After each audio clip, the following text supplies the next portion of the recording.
This is r/EntitledPeople, and you're about to meet one of the most creepy entitled dudes I've ever come across. I'm the customer, so you have to date me.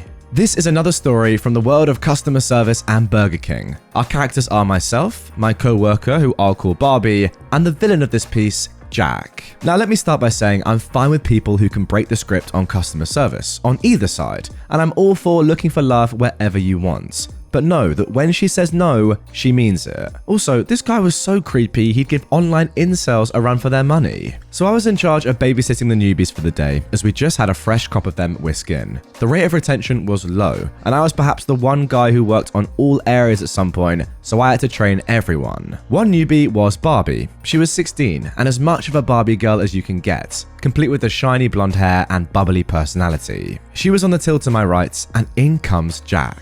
She is busy taking his order when all of a sudden he decides to ask her for her number. Now I'm sure that she's used to it as she brushed it off and just said, "Sorry, I'm seeing someone. So would you like your meal large?" "Nah, I give large. I don't buy it," Jack said, as if he could impress her with his vulgarity. "Okay, so any sides?" she asked. She wasn't going to break from the script purely out of discomfort, I think. At this point, I was finished with my customer and turned my attention on this guy. "Depends. Can I have you as my side? I'd love to make a meal out of you," Jack told her. The sheer cringe was uncomfortable for all of us except him. "Do you need me to step in?" I asked her. "I'm okay, but can you stay near?" she asked. "No worries," I said. "Is this your boyfriend?" Jack asked. "No, but you're making me feel uncomfortable. You're like 10 years older than me and you're creeping on me," she told him. I think that she was hoping he would just realize what he was doing and give up. No such luck. "Honey, I'm your customer. This is part of customer service. So just give me your number and my order and I'll come by later to pick you up," he replied.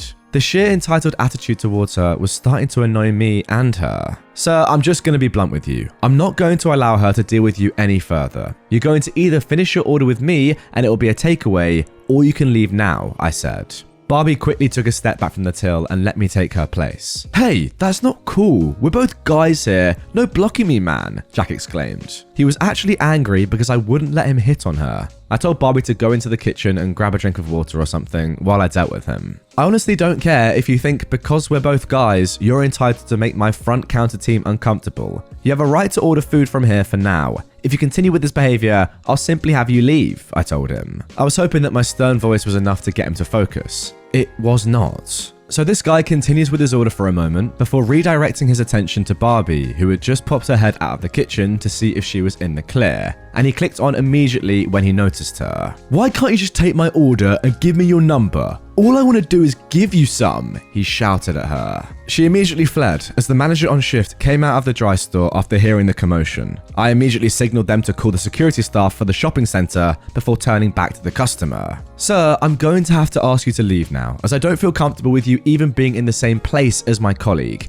Now please leave. I'm going to cancel everything off your order and you won't be served any further by any colleague here," I informed him. "I'm not leaving until I get her number. Do you even know who I am?" he said, as if knowing who he was would change my opinion on him. "No, but you're not harassing my colleague for her number so you can act like a big man. You look closer to my age than hers, and so you should know that acting like this is inappropriate. I have no problems with a guy asking a girl for her number, but when she says no, it means no," I explained to him. "Since when? When a says no, you simply pay her more money. It's the same here. When she says no, you keep asking until she says yes," he replied, as if this means he's in the right all of a sudden. A moment later, security walked in. The manager walked out to point out the customer who was still irate because he couldn't get a girl's number. I'd already cancelled his order on the tills, but he was still refusing to leave until he got her number. Security just walked behind him and tapped him on the shoulder. "Sir, you'll have to come with us," the security guard said. "But she hasn't given me her number yet," he told them. "And she won't. Now please leave," I told him. With this, he finally admitted defeat and skulked away. I don't know what made him think that he was entitled to her, but I'm just glad that she was protected properly. You can ask a girl out, but you can't harass her if she says no. When Barbie left that day, she was driven home by one of the female members of staff who finished at the same time. She actually came back as well, and I made sure that she was okay to keep working on the tills before I put her back on them that day. I might call her Barbie, but she was a boss Barbie if anything. Good on her for not letting him shake her. I'm a single bachelor myself, and I understand that flirting is okay so long as you don't act like an entitled idiot and mistreat someone who isn't interested. Also, as a rule of thumb, when you're over 25, don't even bother hitting on a girl who is 16 and actually looks younger due to her baby face. That's just creepy. My rule of thumb with age range is normally 6 years younger to 6 years higher. If you have a different one, that's fine, but don't be that creepy. I don't know what people's opinions are on sexual harassment on here, but I hope that you all appreciate that you should never act like this to anyone ever. No one is entitled to date anyone. It's a privilege to have a partner in love and life, no matter how long it lasts. I mean, just what a start to the episode. What goes through someone's mind? I'm the customer, you have to date me. I'm not taking no for an answer. And that's without even getting into the fact that this person, this creep, is probably about 10 years older than this poor girl. It's disgusting, it really is. Not just the fact that you're so persistent and just harassing someone, but the fact they're also 10 years younger than you. It's disgusting. Can I just say, first of all, fair play to you, OP, for standing up for your co-worker. But the main thing I need to say is this girl is actually amazing. If you're a 16-year-old doing your job and you're put in this position, an older man who's probably, let's be honest, quite, intimidating or just downright weird and creepy, that's for sure. And you can just calm down and act like you did and say no and carry on being a great professional in the situation. That is actually elite. And I really hope that she not only gets the job, continues to work there, but also, moves up through the ranks as quickly as possible because she has a bright future, that's for sure. Entitled mother tried to steal my tablet, so I went from 0 to 100 to make her back off. First time poster here, and I'm still in awe about the audacity of some people. I've read about entitled people, but outside of my school, I've never been in contact with any of them long enough to deal with them. That was until recently. I am a 33-year-old man, and I'm an ELA teacher based in China for the last 3.5 years. First, a little bit of information before I get to the story. There's a bit of a pay gap between foreign and Chinese teachers. This is a well-known fact, but only the most opportunistic people like to capitalize on it from time to time, if you're not careful. It could be anything from charging more at stands to, on the rarest of rare occasions,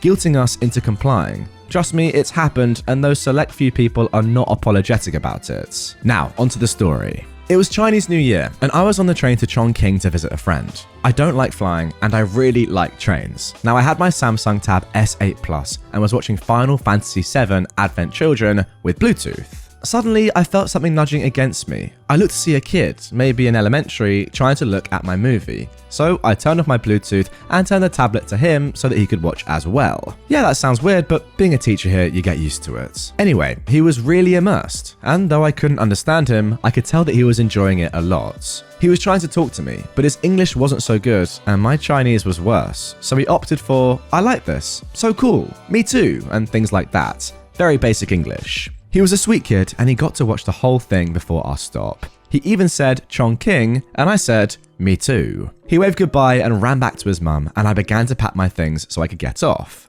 Then it happened. A woman approached me with the kid, and in perfect English, demanded my tablet. She literally said, "Give me your tablets." I thought I was in Twilight Zone, and I wanted to ensure I heard her correctly. "Excuse me? Give me your tablet. I want my son to have it." I refused, a simple no, and she said those magic words that I'd begun hating to hear. "But you're a foreigner. You can just buy another one." Now, a couple of things. One, I don't know if the kid really wanted my tablet or not, and frankly, I didn't care. And two, I come from a family that has taught me to never let anyone make you feel less than others. If somebody tries to take my dignity, it's not going to end well for that person. And no, I don't actually have to fight to get my point across. Fair warning, I'm paraphrasing the confrontation because it lasted a lot longer than I cared for. I said, "No, I can't. I have to save to buy this. You could do the same." "No, you can give me yours and stop being selfish." Again, I countered. "Or you can stop being an entitled female dog and buy your own." It was my first time seeing a shocked Pikachu face, and to rub salt in the wound,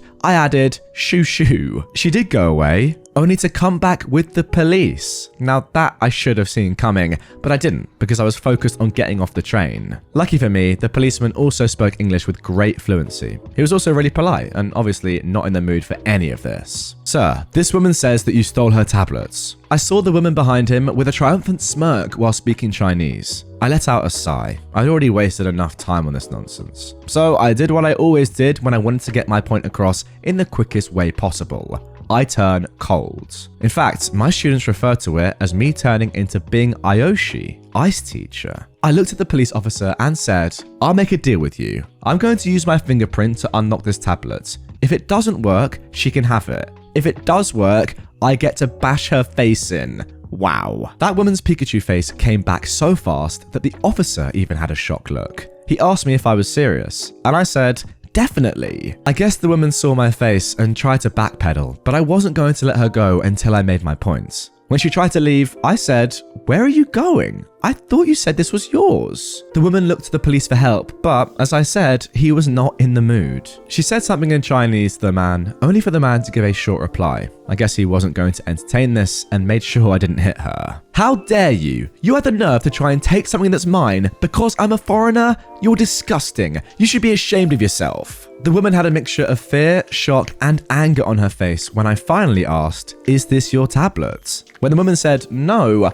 I leaned my head in towards her and barked, what was that? She finally said that the tablet was mine before taking her kid and leaving. The kid did wave goodbye to me, despite his mother's objections, and I smiled and waved back. The officer asked me if I was serious about hurting her, and I told him the truth. I wouldn't have hit a woman over an object. He laughed and wished me a happy Chinese New Year. I told my friend about this and we had a good laugh. Well, OP, when you said at the start of this story that often locals, pick on or choose to go after foreigners because they know they're more wealthy or earn more from their jobs, I didn't think it would be like this. I didn't think it would be actually trying to steal or at least get for free their technology products. That is a new level. Again, as I always say, whenever I read stories like this involving a kid that's pretty innocent, having a great time, and then their entitled parent that is like this, I really hope that they grow up and don't become like their parent because, we've seen it too many times before. What can happen to a very innocent young kid just enjoying a program on an iPad and then it gets ruined by their mother.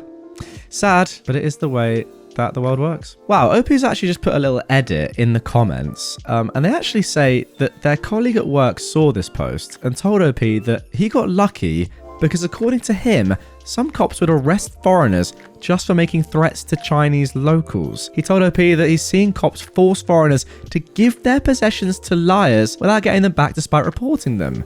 Sure, they get in trouble, but you're still without your possessions. Wow. I've got to say that this police officer in this story acted pretty well. Like, that is exactly how you'd want a police officer to act, pretty impartial, just, hey, what's going on here? Sort it out. Nice. But hearing stories about that, goodness me, sounds like you did get lucky, and that's kind of worrying, let's be realistic. Entitled SOB colleague drinks from my personal mug. This happened 10 years ago, and all names have been changed. My name for this story is Larissa, which is not my real name. I used to work for a money exchange company with a front store and office in the heart of the city centre. The store had 4 stories, and we'd often host training sessions there. Because of this, we had company branded mugs, and us in-store staff had our own mugs. Now, I noticed that people would use my personal mug despite the amount of company mugs available. I don't like sharing my mug with people, but I will with people that I'm close to. But I do not with those I don't know. I don't know their hygiene levels, and it stresses my inner germaphobe out. I remember seeing a visiting member of staff drinking from my cup once, and they just shrugged and said it was clean and there, so they used it.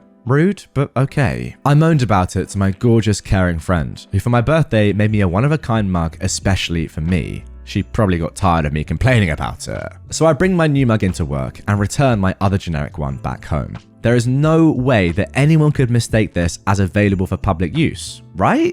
Wrong. Q Tom, not his real name. He was a blonde, cocky SOB who had to be the loudest in the room and was such an attention seeker. Those big buckle types, always talking about how detailed oriented he was, blah blah blah. I came into the staff room one day and found out that he was visiting. I left as it was a bit too crowded. When I left, Tom was rifling through the cupboards. At this point, we'd moved all in-house staff mugs to a separate cupboard to avoid issues, as this had caused friction before. There were about 30 company-branded mugs, so no reason for anyone to use personal mugs. I returned later and noticed that he'd once again used my mug. The staff room was quieter, but still busy, maybe 10 people or so, including Tom and I. This awkward interaction followed. Hey, are all the company mugs being used? No, said Tom. Okay, so why are you using one of the personal mugs? It was the first mug I grabbed. This was most likely a lie, but I couldn't prove it. Just use one of the company mugs. Those are ours for our personal use. We bought them from home. But these are company cupboards, so I don't see what the issue is. I came in and I grabbed a mug. Okay, but we have company logo mugs for a reason. Use one of those and put that one back. At this point, I was angry. Tom, with a cocky grin on his face, takes another sip from my mug and says, I don't know what your issue is. It's not like the mug has your name on it. Actually, I think you'll find it does. I point at the mug. Tom's actually baffled by this. Oh wow, I thought he was being sarcastic. What do you mean? No, it literally has my name on it. Look. I point at the mug and in huge red lettering it says Larissa. This is where it got very interesting. One of my colleagues started laughing. They know why I got that mug, because it's happened to me so many times before, hence my name's on it. Tom's face then went red, like tomato red, and you could see him sweating from embarrassment. Serves him right for trying to be a condescending SOB. I'm not quite sure how you missed it, I said, considering you're so detailed-oriented. The writing is huge and in red. Please, pour your drink into another mug. I'd like a cup of tea and I want to use my mug. I've never seen anyone pour a drink and hightail it out of somewhere so fast. What made it worse is that afterwards, everyone in the company somehow found out and people started making jokes about hiding their stuff. They did this because he would do this everywhere he went, drink from someone else's mug on purpose and claim it was an accident. I only found this out afterwards when news of the incident did the rounds. The fact is, his cockiness made me want to expose him. It also made him look like an idiot.